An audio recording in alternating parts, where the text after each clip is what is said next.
to President Biden, regularly, off sometimes several times in a week, or usually several times in a week.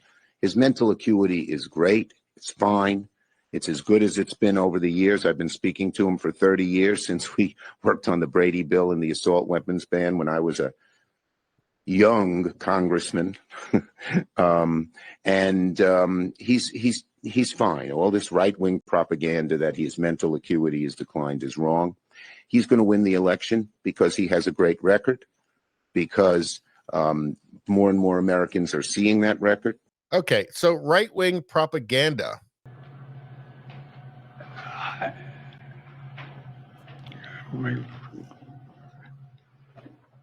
I guess I should clear my mind here a little bit and not say what I'm really thinking, but let me be clear. Okay.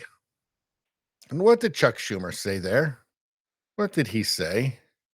President Biden, regularly, off sometimes several times in a week, or usually several times in a week. His mental acuity is great. It's fine. It's as good as it's been over the years. I've been speaking to him for 30 years since we worked on the Brady. Yeah. So Barbecue Rando says Chuck is garbage. He needs to go. Well, I think what we're seeing in this clip here is that he's just lying. I mean, everybody can see it. How could you possibly get up in public? The world is watching and just lie. You'd think at some point they'd have a crisis of conscience, wouldn't they? At some point they'd think, my God, I am going to look ridiculous. I'm going to have absolutely no credibility whatsoever. I'm claiming that this man who's clearly suffering from dementia and can barely put a sentence together is sharp as a tack. He's great. His mental acuity is great. He must know that everybody can see that it's not, that he's lying. I mean, this is just the worst of politics. When you think of the slimy politician, the soulless politician, this is what you think of. And we got practice identifying it in Canada because we've got Trudeau and Chrystia Freeland and a bunch more. Guilbeault, the eco-lunatic, seems to be a contagious problem across the Western world right now.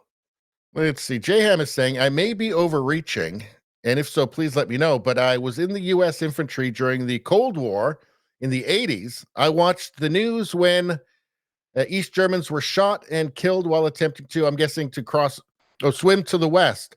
Many years later, I went to the Trump inauguration and had to see communist flags fly past me in my capital.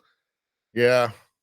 Well, the heart of all, the foundation of all this stuff, everything that seems so insane and destructive is Marxism. You have to understand it's Marxism. This has been incubated in the universities. And if you look at like BLM, the founders of BLM claimed very proudly that they were trained Marxists, right? Critical race theory, you look into any of this stuff, its foundation is all Marxism. Beyond any actual what they call anti-racism, right? It's just Marxism. And you know this because if they call Larry Elder the black face of white supremacy, well, it's not really about race, is it? It's not really about hearing diverse voices, is it? They don't want diverse voices. They want Marxist voices. They want voices that represent Marxist ideas. And yeah, I mean, I think it's seeds that were planted by the old Soviet Union in the universities and in the culture that have done their work, and they're ripening now.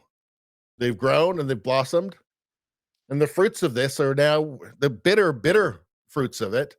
We're being forced to witness and argue against.